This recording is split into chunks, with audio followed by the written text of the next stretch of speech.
The Indiana Pacers regular season starts right here at Gainbridge Fieldhouse tomorrow night against the Washington Wizards. We had a chance at practice today, the last practice before the season starts, to talk to Coach Rick Carlisle about his team.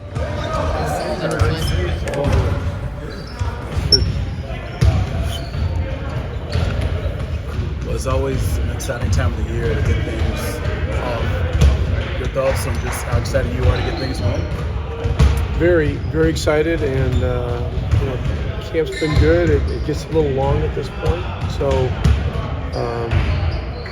it's going to be good to have our regular crowd in there, on opening night, and we've got an exciting young group that's anxious to play. How nice is it to be able to start things off at home, but also have these 3 games right here to get things going? Yeah, it's a favorable schedule situation. We're certainly looking to take advantage of it. And again, I think the big thing for us, we want to set the tone with hard, energetic play and hard, unselfish play. And this is how we're doing things going forward. Ricky Benedict off the bench during the preseason, I believe. Is that the plan moving forward, and what have you seen from him that's effective? I'm impressed, really, with so many things about him. His maturity, obviously his skill set and his athleticism, are major qualities for a young player. As far as lineup stuff, I don't ever talk about that until we got to put the lineups in. But whether he comes off the bench or starts, I consider him a starting caliber player on our team. And the great thing about him is he's good with whatever. He just wants to play. He wants to contribute to a team. He wants to be part of something that's bigger than him. And he's got a really good 3 weeks of veteran game. You definitively called this a new era when camp started. So what would a success be for you tomorrow night? Just getting this young core out there and everybody getting acclimated. Well, so much of developing a young team is the process. So our process has got to be hard, energetic, unselfish, physical play. So those are the things. I hate talking about result stuff, the day before the game even gets here. We obviously don't want to win, if we can work the game and get in a good position. But those are the main things, and we're working toward daily improvement.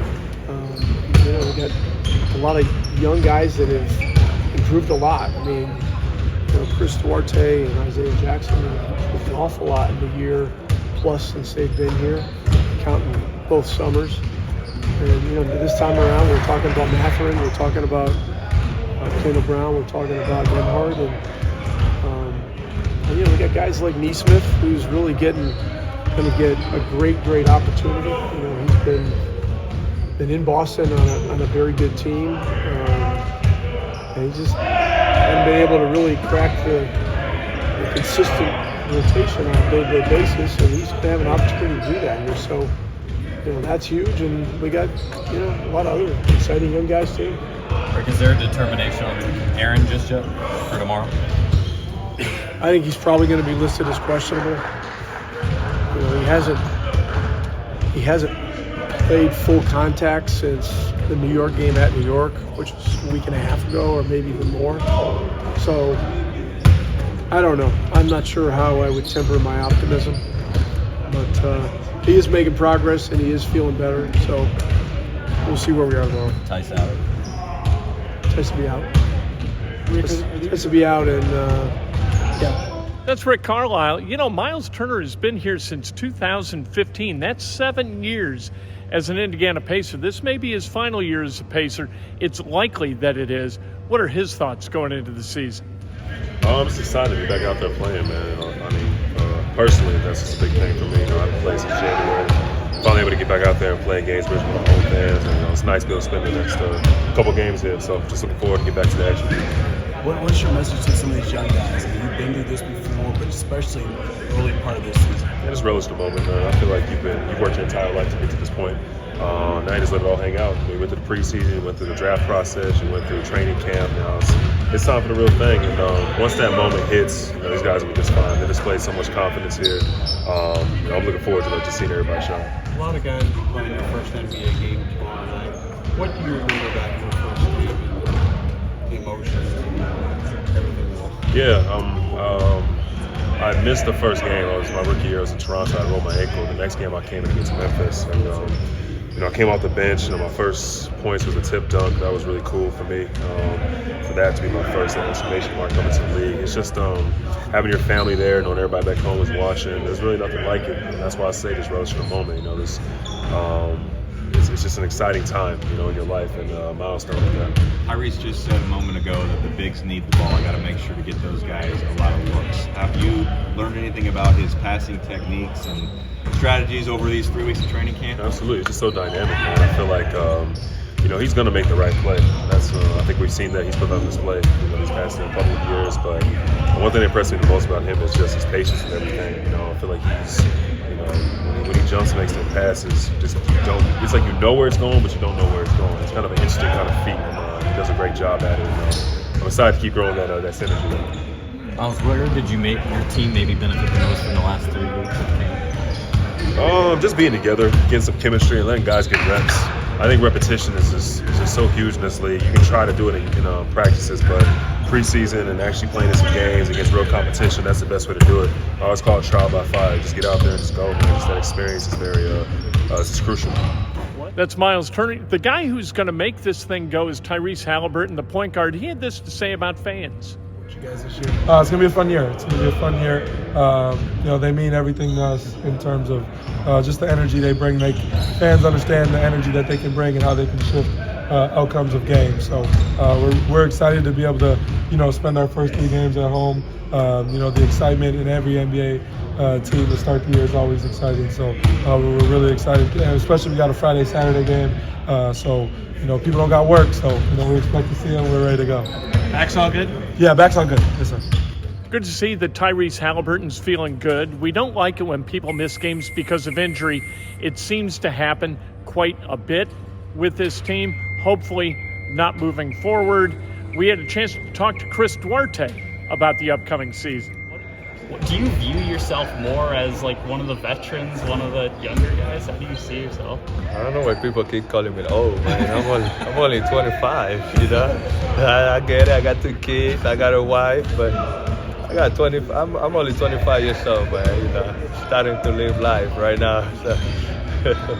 But man, I just trying to help the team whatever I can, Promise I won't after Wednesday ask you about last year's season opener, but I do have to ask about it now. Do you remember how nervous you were before that game? Not nervous. It was like ancient. I wanted to go out there and show people what I'm capable of, and show people that I belong to the NBA. When the first shot went in, was it contagious? A lot of weight off my shoulder. First shot went in, felt great. Felt like. Something big out of my shoulder went off, Yeah. Along the same lines like Benedict, Andrew, if he gets to play, will you have any advice for them? Yeah, I just tell them to go out there and just, play the game, just play your game. And they know better. They good players. What have you thought of the starting 5 you guys have run with in these first couple of preseason games? How do you feel like you fit into that unit so far? Good. We got Tyrese Haliburton, he's a great point guard. I know he's gonna find me. We all know he's gonna find us. So it's good playing alongside him. How do you think you can benefit from a full year of playing with Tyrese after he came in the middle last year? I benefit a lot from him. I gotta do less, just move more without the ball. Be ready to take my shot and just play hard on defense. 6th overall draft pick Benedict Mathurin is a guy that the Pacers are going to count on to score buckets and be really tough on defense. His first game ever in the NBA going to be tomorrow night. How's he feeling about his chances of playing really, really well? What's his attitude about this season? I'm really excited, one night away from my first NBA game, now it really starts, and I'm looking forward to have a lot of fun and also stepping on the court. I'm sure you probably heard some of the noise about this basketball team, young team, how many games they're going to win. Do you feel like you play with a chip on your shoulder going into the season, knowing the expectations outside of maybe this place right here are not too high right now? Sure, for sure. I feel like every time we step on the court, we step on the court to compete, to have fun, but also grow as a team. Like you said, we have young guys on the team, a young team, great talent. So we're looking forward to play every game like it was the last game playing, and pretty much learning as a team. As you kind of prepare for this moment and stuff, what are you doing to ensure that you can get out there and be your best self in your debut and kind of shake the nerves? Because I know, you are out there to compete, but it is a dream come true moment for you. Just pretty much sticking with what got me here. Chip on my shoulder, having a lot of fun, but also the willingness to learn every single day. It's an opportunity for me and my teammates to grow, as a person, but as players as well. How nice is it to have 3 games here this week at home to start off the season? How cool is that? It's fun, first home games. First time, actually might get my first point in the NBA, tomorrow. I'm glad it's going to be in Indy, but it's exciting. I got family coming, friends coming. So I'm looking forward to have a good day. Coach talked about he wanted to make, like many coaches, but specifically this team, about defensively. Talk about the Pacers because of the way they play defense. Give me your thoughts on that. Has that really hit home with you and the other team? For sure. We've been working really hard on defense. Defense is what gets us the offense. We obviously got to focus on defense. And the whole time, the whole summer, the whole training camp, we've been focusing on defense. So, looking forward to apply it tomorrow. The Pacers, they made a pickup that I think is going to be kind of an off-the-radar guy, but an important guy, and that's James Johnson. James Johnson, 36 years old. This is a team that needs some adult supervision. They are really, really, really young, and James Johnson's going to provide some leadership. He had this to say about leadership and about still being able to play basketball. I had some great veteran leadership. And you just take what you can from them kind of guys who have 18-year, 19-year careers in this league that take all the knowledge that they learned and the experience that they got throughout them. For me, 14 years, and just trying to pass it down to the young guys so they don't make the same mistakes kind of that I did. A lot of guys at your position on this team are younger. Kendall, O'Shea, some of the bigs. There's a lot more of you feel like your leadership on court stuff or off court stuff so far. It ties in. The off-court stuff, it definitely matters. Just for the performance aspect of your game, being ready every practice. Minutes are not guaranteed, so every day of practice is an opportunity to get better and an opportunity to earn more minutes. When there's a timeout called and the coaches go huddle, do you view that as sort of your opening or your time to address the team? Absolutely, depending on time. Like I said, I'm really here to tag along with Myles and Tyrese and their leadership and, just give my voice wherever it's needed. But I haven't had to do too much. Like I said, they've been really great. I was talking with Chad actually this morning, and he mentioned you taking Kendall Brown under your wing a little bit. Right. What have those experiences been like? He's great. I don't think he understands the skill level that he has already or the ceiling that he holds right now. He's still young and he's just active, and I've been here. I've been on the first preseason or training camp as well. I know things are flying for him. We're throwing so many different material, different lingo at him and terminologies. And it's a lot for a young guy, especially with a young guy who, if he don't think, he's really one of the best athletes I've seen. Is that one of the things that you got to work on with rookies? Not just what they need to work on, but what they're already great at and can employ? Absolutely. One of the biggest parts of being a rookie that I wish I had took is more school knowledge, like more film, learning more things like that. Not just on yourself. You tend to watch all your highlights a lot, but I'm talking about real film, what teams are really running, what our defense is, and making sure that you can just react instead of thinking. How have you seen Rick grow as a coach going from the Dallas time when that team was competing for a playoff spot to this team where the goals are a little different? It's a beautiful sight, no doubt about it. It's younger guys. More of his teaching, more of his philosophy is being instilled and bestowed on these guys right now. So it's a whole different than what I'm used to than the veteran guys that we had in Dallas and them kind of practices were a lot more tapered down.